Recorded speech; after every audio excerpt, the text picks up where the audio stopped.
பசியோடு அரசியல் வேட்கையோடு அதிகாரத்தை சொந்த மண்ணிலே இந்த சமூகமும் நுகர வேண்டும் என்கிற உணர்வோடு ஒன்று திரண்டிருக்கக்கூடிய உறவுகள் அனைவருக்கும் நான் சார்ந்த வள்ளல் மீட்பு களத்தின் சார்பாக வணக்கம். அன்பு சகோதரர் தமிழ்மாறன் அவர்கள் இந்த கூட்டத்தை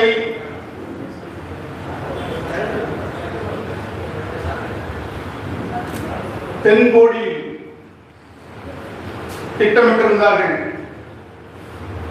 ஆனால் அரசியல் பார்வை விட வேண்டும், இந்த சமூகத்தை அடுத்த நிலைக்கு அரசியலிலே நாம் நகர்த்த வேண்டும் என்று சொன்னால் நமக்கு அடையாளம் இருக்கக்கூடிய பரமக்குடி மண்ணிலே தான் இதை கூட்ட வேண்டும் என்று நான் என்னுடைய வேண்டுகோளை முன்வைத்தேன்.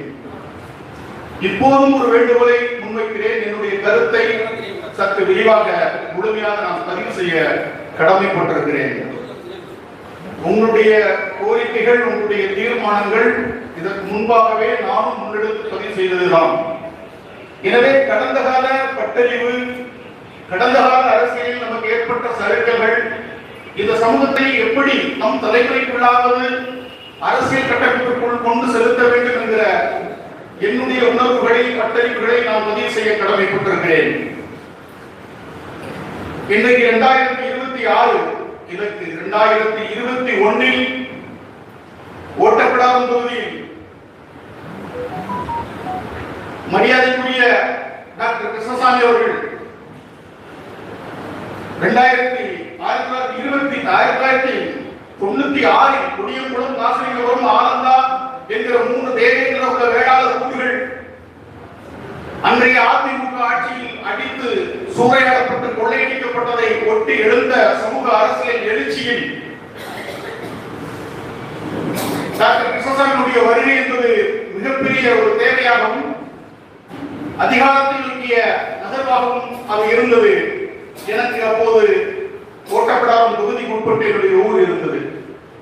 மக்கள் படையாக நின்று, கட்டமைப்பு கிடையாது, அமைப்பு கிடையாது, கட்சி கிடையாது, தேவேந்திர ஒரு வேளாளர் கூட்டமைப்பு என்ற ஒரு அமைப்பு தான், அதுவும் பெயர் தான்.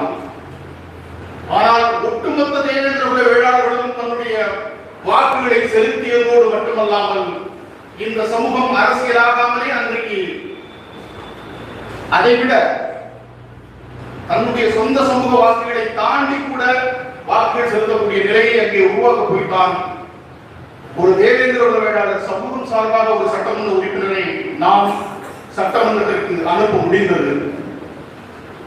அதற்கடுத்து அடுத்தடுத்த நிலை நமக்குள் ஏற்பட்ட முரண்பாடுகள் அல்லது தன்முனைப்புகள் அல்லது அரசியல் புரிதலின்மை, இது போன்ற உளத்தியல் கோளாறுகளால் நாம் அடுத்தடுத்து அரசியலை சறுக்கலை சந்தித்தோம்.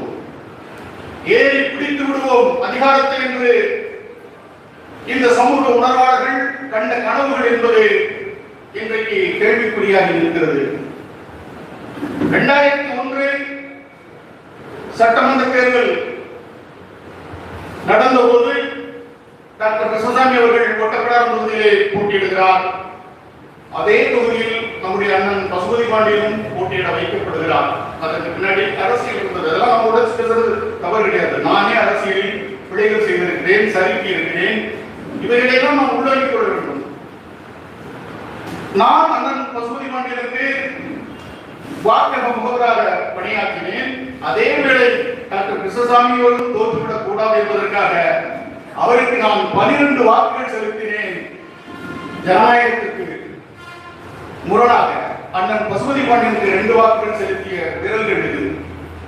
அதற்கு எனக்கு கிடைத்த பரிசு, கல்லூரி மாணவனாக இருந்தபோது பசுபதி பாண்டியனை இந்த பகுதிக்கு அழைத்து வந்து சாதிய ஆதிக்கத்தை சாய்க்க நினைக்கிறார் என்பதற்காக அரசு பேருந்து எரிப்பு வழக்கு என்று பதிவு செய்து 125 நாட்கள் சிறையில் அடைத்தார்கள். அந்த வழக்கை முடித்தோம். இதுதான் ஒவ்வொரு எண்ணற்ற வழக்குகளை இந்த சமூகம் சந்தித்திருக்கிறது. சமூக இளைஞர்கள் சந்தித்திருக்கிறார்கள். ஆனால் என்ன, சிறைப்பட்டவர்கள் தான், சிக்கியவர்கள் தான், சீரழிந்தவர்கள் தான், செத்தவர்கள் தான். கேட்பாரற்ற சமூகமாக இருக்கிறது சொன்னால் நாம் ஒரு கட்டமைப்பாக இல்லை, அரசியல் கட்டமைப்பாகவும் இல்லை, சமூக கட்டமைப்பாகவும் இல்லை. நாம் உதிரிகளாக இருப்பதால் எதிரிகளுக்கு அது மிகப்பெரிய வாய்ப்பாக போகிறது. இப்படியாக சமூக ஒருங்கிணைப்பு என்ற பெயரிலே நடந்த முயற்சிகள் பல. என்னுடைய 22 ஆண்டுகள் அனுபவங்களிலே 2004ஆம் ஆண்டு இதேபோல் அங்கே தென்காசி தொகுதியில் டாக்டர் கிருஷ்ணசாமி அவர்கள் போட்டியிடுகிறார்கள். அதற்கு எதிராக அதே அதிமுக பின்புலத்திலே ஒரு கூட்டம், நான் உடைத்து பேசுகிறேன், லால்குடியை சேர்ந்த அண்ணன் மனுநீதி சோழன் மறைந்து விட்டார். அவருடைய முயற்சியிலே மதுரையிலே ஒரு கூட்டம் நடைபெற்றது. அந்த கூட்டத்தில் அண்ணன் சாத்தூர் அமிர்தராஜ் அவர்கள், அண்ணன் பசுபதி பாண்டியன் அவர்கள், அண்ணன் குருசாமி சித்தர் அவர்கள், புயல் பொன்னையான்னு சொல்லி பலருக்கு கேள்விப்பட்டிருப்பீங்க. அதுல நானும் ஒரு ஆளு. புயல் பொன்னையா முன்னாடி சரி என்ன பெரிய தலைவர், நான் தான் தலைவர் அப்படின்னாரு. அவருடைய அந்த நம்பிக்கை, தன்னம்பிக்கை நம்ம வந்து வரவேற்கிறோம். அதே போல சிரிக்கிறான் தம்பி. தென்னகத்து மன்னன் அழைக்கிறார் சொல்லிட்டு ஒரு விளம்பரம் வந்தது. யாராவது வந்த தம்பி ராஜபாண்டியன். 1000 பூக்கள் மலரட்டும், ஆனால் அமைப்பாக நாம் இல்லையே, அதிகாரத்திற்கு நம்மளால் நகர முடியலையே. இப்படி நடந்த அந்த கூட்டத்தில் அண்ணன் பசுபதி பாண்டியன் நான் இருக்கிறேன் தென்காசி தொகுதியில் என்று சொன்னார். அண்ணன் அமிர்தராஜ் இதை போறதுல நின்றுட்டு தம்பி நான் நிற்கிறேன்பா அப்படின்னு அமிர்தராஜன் நிற்கிறாங்க. பேசி முடிவெடுக்கப்பட்டது. அம்மையார் ஜெயலலிதா அவர்களை சந்திப்பதற்கான ஏற்பாடுகள் நடைபெற்றது. ஐயா குருசாமி சித்தர், நீங்கள் தீட்டியிருக்கிற இந்த தீர்மானம், பட்டியல் வெளியேற்ற கோரிக்கை என்கிற இந்த தீர்மானத்தை எழுதி எங்களை மூவேந்தர் மறைவினர் என்று அறிவிக்க வேண்டும் என்று சொல்லி கோரிக்கையை நீட்டி கொடுத்தவர் ஐயா குருசாமி சித்தர். அந்த கோரிக்கையை பார்த்தவுடன் அம்மையார் ஜெயலலிதா இந்த கூட்டமைப்பு குழுவை சந்திக்க மறுத்து சென்றார் என்ற கடந்த கால நிகழ்வை நான் நினைவுபடுத்த விரும்புகிறேன். இதெல்லாம் பலருக்கு தெரியாது. இது குருசாமி சித்தர் ஐயா, சாத்தூர் அமிர்தராஜன், அண்ணன் பசுபதி பாண்டியன், புயல் பொன்னையா, இவங்க யாருமே இல்லை. அந்த கூட்டத்தில் இருந்தது நான் தான் உயிரோடு இருந்தேன். அதனால அதை சொல்றேன். இப்படி எல்லாம் அரசியல் என்பது சூழ்ச்சி வச்சவும் தெரிந்தது.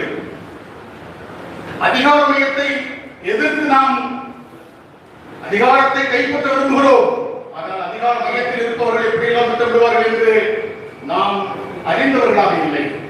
நமக்கு அரசியல் பாடம் கற்பிக்கப்படவில்லை. நாம் அரசியல் பயிலவில்லை.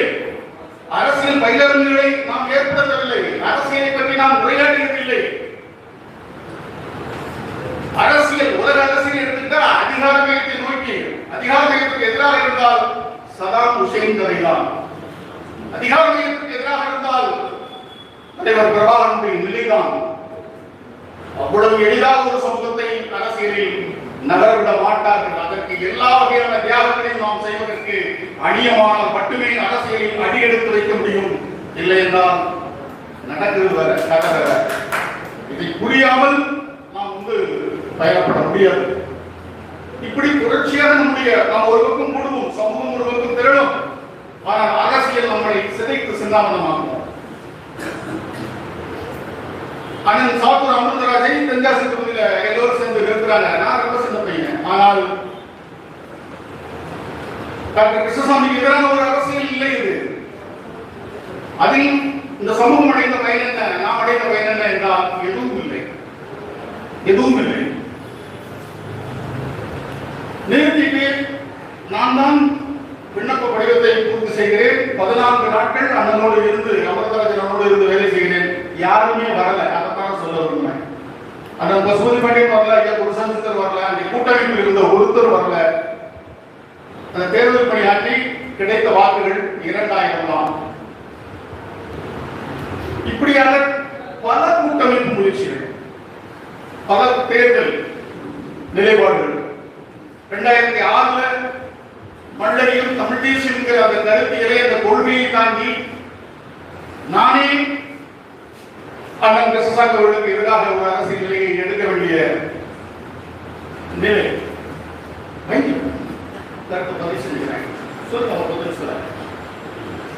இப்படி பொது தொகுதி இதே தீர்மானத்தை தினத்தந்தியிலே விளம்பரம் செய்து, பட்டியல் வைத்ததற்கு விளம்பரம் செய்து, தேனி நாடாளுமன்ற தொகுதியிலே நின்றேன். 3 லட்சத்துக்கும் மேற்பட்ட வாக்குகள். ஆனால் எனக்கு கிடைத்ததோ 3000க்கும் குறைவான வாக்குகள். இதே நாடாளுமன்ற தொகுதியில் ராமநாதபுரத்திலே போன முறை சுயேட்சையாக போட்டியிட்டேன். கிட்டத்தட்ட 3 லட்சம் 4 லட்சம் வாக்குகள் இங்கே தேவேந்திர வேளாடைய வாக்குகள். நான் ஒருத்தன் தான் உங்களுக்கு சொந்தக்காரன் சொல்லித்தான் நின்னோம். ஆனால் எனக்கு கிடைத்தது 6827 வாக்குகள். குறைந்தபட்சம் 1 லட்சம் வாக்குகள் கிடைத்தால் நாம் எதிர்த்து போராடுகிற வலிமையை பெற்றவர்களாக இருப்போம். ஆனால் அதற்கான வாய்ப்புகள் இல்லை.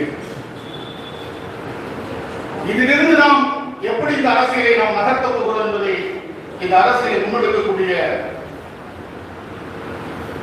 சமூக அக்கறையாளர்கள், சமூக உணர்வாளர்கள் நாம் அமர்ந்து பேசும் ஒரு வடிவத்துக்கு வரணும். இல்லை என்றால் அது கூடிய கூட்டமாகத்தான் கலைந்து போகும்.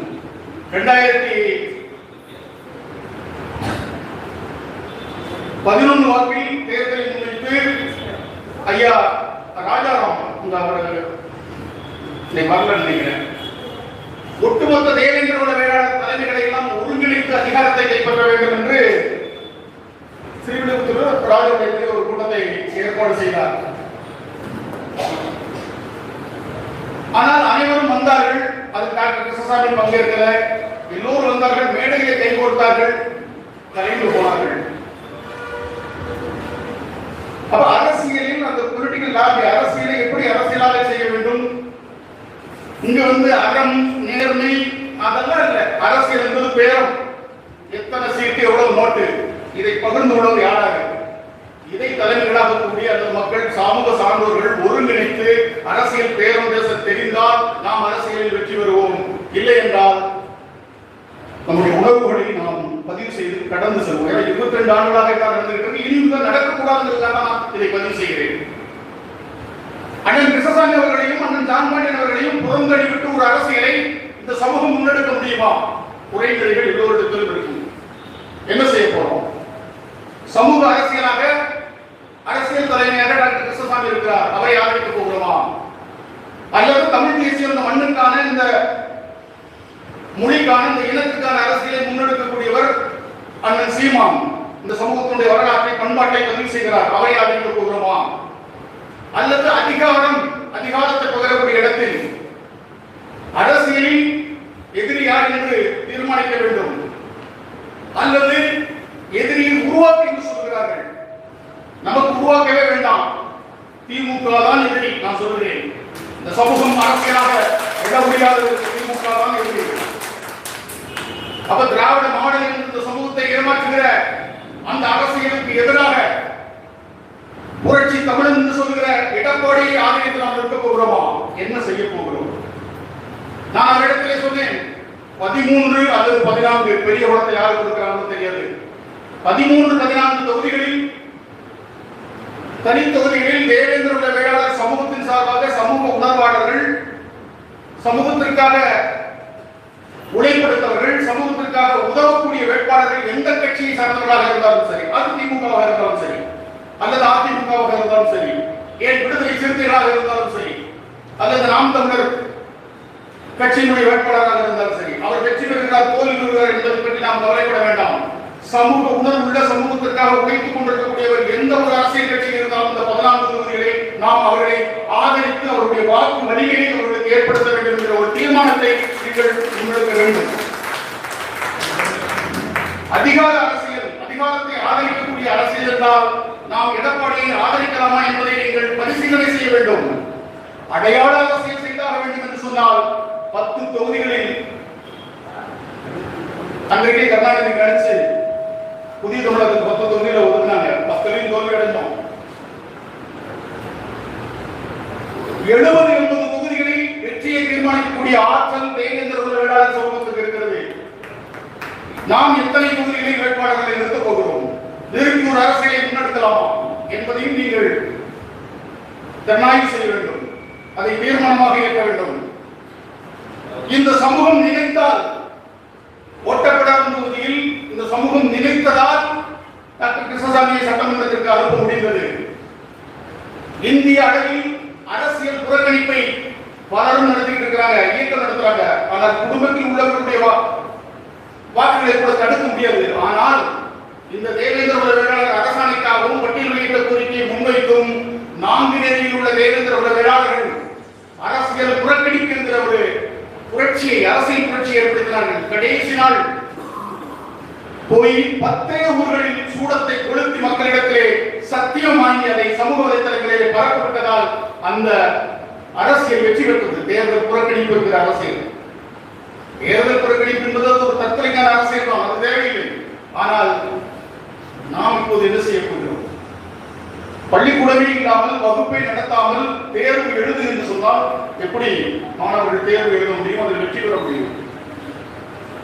ஒரு அரசியல் கட்டமைப்பாக நாம் மாறாவிட்டால் கூட ஒரு சமூக கட்டமைப்பாக இருக்கிறோமா என்றால் அதுவும் இல்லையே. என்ன செய்ய போகிறோம்?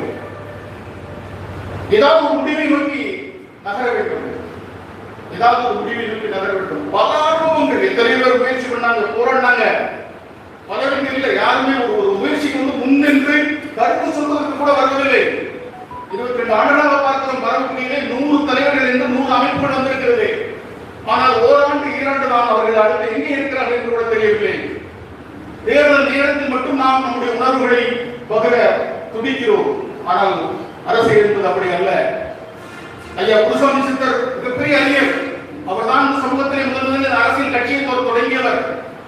ஆனால் அரசியலில் அவரால் அடியெடுத்து வைக்க முடியவில்லை. ஆனால் ஐயா ராமதாஸ், இன்னைக்கு நாம சொல்லிக்கிறோம், அண்ணன் ஜான் பாண்டியனும் அண்ணன் கிருஷ்ணசாமியும் ஒரே தொகுதியில் நிற்கிறார்களே என்று சொல்லிக்கிறோம். அரசியல் அப்படித்தான் நிறுத்தும். நம்ம ஒரு சமூகத்தை சொல்கிறோம், ஆனால் பெத்த மகனே தந்தைக்கு எதிராக இன்றைக்கு பாட்டாளி மக்கள் கட்சியினுடைய நிலை இப்படித்தான் நிறுத்தும். இதெல்லாம் அடுக்கடுக்கான அழுத்தங்கள் நமக்கு மேல இருக்குது. இதற்கு மத்தியில் நாம் எழுந்து நின்று எப்படி அதிகாரத்தை கைப்பற்ற போகிறோம் என்பதை நீங்கள் மிக ஆழமாக தீர்மானித்து வாழ்க்கை தத்துவத்தையும் உலக மகத்துவத்தையும் உணர்ந்து இந்த பிறப்புக்கும் இறப்புக்கும் இடைப்பட்ட இந்த குறுகிய நாளில் இந்த சமூகம் வெற்றி பெறுவதற்கு நாம் என்ன செய்ய போகிறோம் என்பதை நாம் அமர்ந்து, முன்னணி பொறுப்பாளர்கள் அமர்ந்து பேசி அடுத்த கட்டத்துக்கு நகர்த்தினால் உறுதியாக இந்த முயற்சி வெற்றி பெறும். ஆக்கப்பூர்வமான முயற்சி. இதற்கு 20 ஆண்டுக்கு முன்னாடி இந்த அரசியல் பேசுவதற்கு யாரும் கிடையாது, அரசியல் புரிதல் கிடையாது. இன்றைக்கு சமூக வலைத்தளம் நிறைய இதழ்கள், நூல்கள் என்று நம்முடைய சமூக இளைஞர்கள் இன்னைக்கு அரசியலை உற்று நோக்குகிறார்கள். தம்பி தேவசித்தம் அரசியல் கவனமா பார்க்கிறாரு. நான் பார்த்தேன். தொகுதி மறைவரை என்பது அவ்வளவு நுட்பமாக, அது அவசியமே கிடையாது. தொகுதி மறுவரையறை என்பது அவசியம் இல்லை. ஆனால் அதை ஏற்படுத்தி மண்ணின் மக்கள், இந்த சமூகம் இல்ல, எந்த சமூகம் திரட்சியாக இருக்கிறதோ அந்த சமூகத்தில் இருந்து ஒரு செல்வாக்குள்ள ஒருவன் வெற்றி பெற்றுவிடக் கூடாது என்பதற்காகவே தொகுதி மறுவரை ஏற்படுத்தினாங்க. இது என்னுடைய அனுபவம். நான் என்னுடைய மனைவியை சாத்தூர் தொகுதியில் நிறுத்தணும். சாத்தூர் வந்து ஒரு 3 கிலோமீட்டர் தான் அவருடைய ஊர், சின்ன உடைப்பட்டி. சும்மா நான் கட்டுத்தொகை கட்டிவிடும் நினைச்சுட்டு போய்கிட்டு இருக்கிற அப்பதான் தொகுதி மறுவரை 35 கலத்துறைக்கு அப்பா இருக்கக்கூடிய அருப்புக்கோட்டை தொகுதியில் போய் சாத்தூர் மந்தையில் இருக்கக்கூடிய ஊரை சேர்க்கிறாங்க. அப்படியே அந்த 18 பட்டி சாத்தூர்ல திரட்சியா இருக்கக்கூடிய தேவேந்திர வேளாளர்களை வெட்டி கூறு போட்டு வச்சிருக்கிறாங்க. அரசியலையும் எடுத்து வைக்க முடியாது. இப்பவும் ஒரு கணக்கு சொல்றேன், எனக்கு கிடைத்த செய்தியை சொல்றேன். ஐயா அருவருடைய அந்த இறப்புக்கு நான் போயிருந்தேன். அப்ப எனக்கு கிடைத்த செய்தி கிட்டத்தட்ட 40 விழுக்காடுகள் விஜய் பெறப்போகிறார் என்கிற செய்தி இருக்குது. அது எந்த அளவுக்குன்னா அவ்வளவு மனநோயாளிகள் இங்கே இருக்கிறார்கள் என்பதை அது காட்டுகிறது, அச்சத்தை ஏற்படுத்துகிறது. அதே போல 20 விழுக்காடு தான் திமுக பெறும், 15 விழுக்காடு தான் எடப்பாடி பழனிசாமி வருவார். 8.2 இருந்து இறங்குகிறார், கிட்டத்தட்ட 5 விழுக்காட்டுக்கு இறங்குகிறார் சீமான். இவ்வளவு நடந்தாலும் எடப்பாடி பழனிசாமி தான் முதலமைச்சர் என தீர்மானிக்கிறது வாக்கு இயந்திரம், அது மேலிடம். இது மேலதான் பேசணும், என்னை கொண்டவங்களை கொண்டு வருவாங்க. இப்படி எல்லாம் இருக்கிற போது இதற்கு மத்தியில் நாம் என்ன செய்யறோம் அப்படிங்கிறதான். இதை விட நான் இன்னொரு அழுத்தமாக சொல்ல வேண்டியது, சட்டமன்ற நாடாளுமன்ற தேர்தலை சந்திப்பது என்பது அதனுடைய அவசியம் என்று ஒருவர் இருந்தாலும் ஊராட்சி மன்ற தேர்தலை இந்த சமூகம் கைப்பற்றினால், சமூக உணர்வாளர்கள் கைப்பற்றினால் நாம நிறைய பணி செய்யலாம், மக்கள் பணி செய்யலாம்.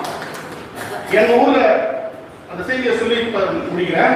100 வீடு 300-350 வாக்குகள் நாங்கள் இருக்கோம். பக்கத்து ஊர்ல பல்வேறு சமூகம் இருக்குது. 800-850 வாக்குகள்.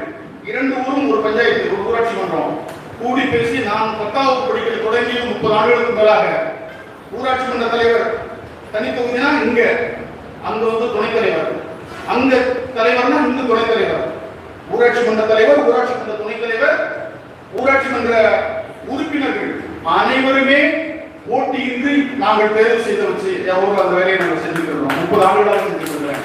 கடந்த ஆண்டு என்னுடைய மனைவி தான் துணைத் தலைவராக இருந்தாங்க. நிறைய அதுல வந்து மக்கள் பணி செய்வதற்கான வாய்ப்புகள் இருக்குது. நீர்வழி பகுதியில் அதுக்குள்ளே ஒரு பிரிவு இருக்குது.